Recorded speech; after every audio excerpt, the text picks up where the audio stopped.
Yeah. So to me, there's quite a bit of differences. Obviously, I think between big and small, it really comes down to, I think the simple thing that I've noticed is sort of depth versus breadth.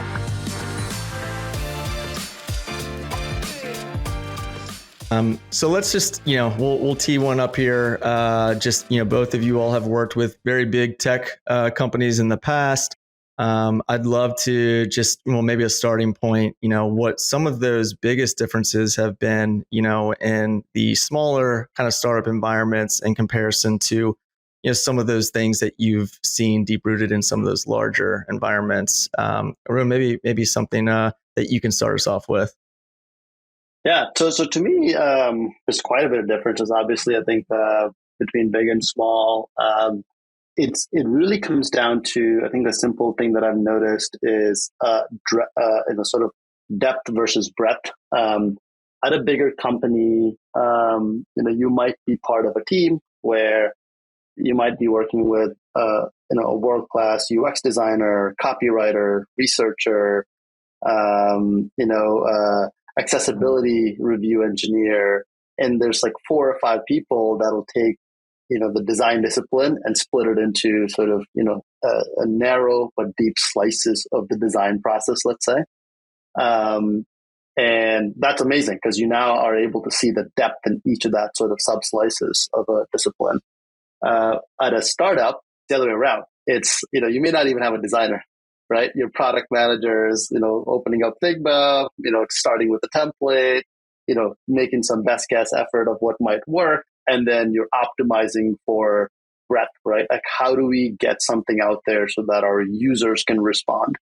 And that's like a very different strength, I feel, right? And some people are not comfortable with it. Some people have never seen it. They always are like, oh, do I review this with my, copywriter? Well, there is no copywriter. We need to make our best effort on that. On the other hand, at a bigger company, you can't even, you have to get maybe even sometimes formal approvals of a copywriter, right? So this is the sort of like breadth versus depth is something that's very unique. And it's important to really state that because, you have to actually want the other if you want to ever make that shift. When I went from a small company where I was there for almost a decade, to Google, where I went from having written every line of code or reviewed every line of code to just having been like an implicit source of knowledge and authority to Google, which at that point was 40,000 people already. And I was a nobody, right? And I deserved to be a nobody because there's a bunch of other, very credible, capable people building things. And that was a bit of a shock to me, right? I never experienced that where I had a lane and I had to stick to that, right? And I learned how to navigate that and get better at it and actually use that to advantage. But it is something that is shocks in both ways when you don't go in without knowing that. So I always bring that up, which is, what are you trying to optimize for? And here's what startups and big companies can offer. And the same goes in engineering, right? If you want to get like super, I've talked to friends at Facebook and other places, and they'll spend 18 months working on a particular database tuning technique, right? And first of all, that problem is just not a problem at most startups. And second of all, 18 months of like anything at a startup is unlikely to be valuable, right? Things just change much more rapidly.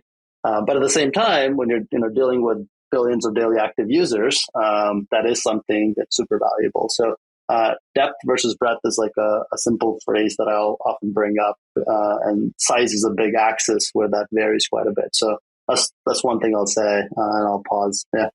Yeah, that's great. It's something that we hear quite a bit from the, those pre-seed, seed, those really smaller startups, when they look for some of these soft skills of a technologist, they a common word is scrappy. They're like, we want somebody who's not so concerned about they have to be in this lane, but rather, they can adapt when things get, a little bit chaotic and we need you over here and we need you over there. Yeah. Scrappy seems to be a descriptor that we hear quite a bit. So Kerry, you worked with Cisco for some time, and then HubSpot is a company that we've I've followed for quite some time. I've heard their culture is touted as a fantastic environment. I'd love to hear from you in that setting and some of that experience of, things that you've brought with you from that experience at HubSpot. What were some of the things that stood out to you from a culture perspective that you've held near and dear to you as you grow in your own teams? Yeah, what I learned most is about being very intentional about culture. So HubSpot, being a marketing company from way back, is excellent at figuring out how to phrase things in a way that makes it stick in your mind. And as a leader, you do that even with your values and with your culture. It means that people are able to repeat things to each other, and then they keep repeating it and it makes it so it follows through. So for example, HEART is one of HubSpot's famous acronyms, and it's about hiring people that are humble, empathetic, adaptable, remarkable, and transparent. And before joining HubSpot, I could talk about culture at the different startups that I was at, but never in such a concise way. Like there were phrases there: customer is greater than company, is greater than team is greater than self. And it just gives you that sense of here's what matters and how you make decisions. And so that's a thing that being very intentional about culture really matters. The other thing I learned was about like what you celebrate, matters. And that's the culture that you're creating is based off of what you're celebrating. And so that's why this, Champagne Sabre, we're celebrating, quiet greatness. HubSpot as a whole had on a monthly basis, or quarterly basis, you give peer awards. So you could give, $100 to any peer, and everybody in the company, got $100 to give to somebody else. And you loved giving that to somebody else, and you would do it based off of one of those HEART values. And so it kept reinforcing the values over and over. And you're looking for people being remarkable. You're looking for people being, empathetic and transparent. And so, that is what I really took away with me. Then when I joined Vendor, it was about, okay, I can't just say this is about HEART, but let's be intentional about what is the culture for us.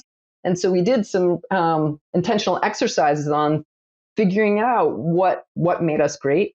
You would analyze great engineers, great teams, and then also analyze not great engineers and great teams. And then you can bucket that all together and you figure out, hey, this is how people are going to be, they're going to succeed here.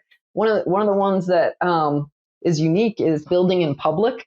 So being very comfortable, and you have to be humble, but being able to, put your thoughts out there in a channel. Every one of our engineers has what we call a rubber ducking channel. It's really almost all of the PDE team, product design engineering team, does this too, where you're just like talking out what you're doing all day in your own little channel, and people will jump in and answer questions. But you have to be humble to be exposing, your mistakes, your wrong tangents. But it creates, once you see that everybody's doing this, from top to bottom on the team, it just makes you much more comfortable. And especially in a remote culture, being able to help each other, being able to expose what your problems are, and you can just fix things much, much faster. That's awesome.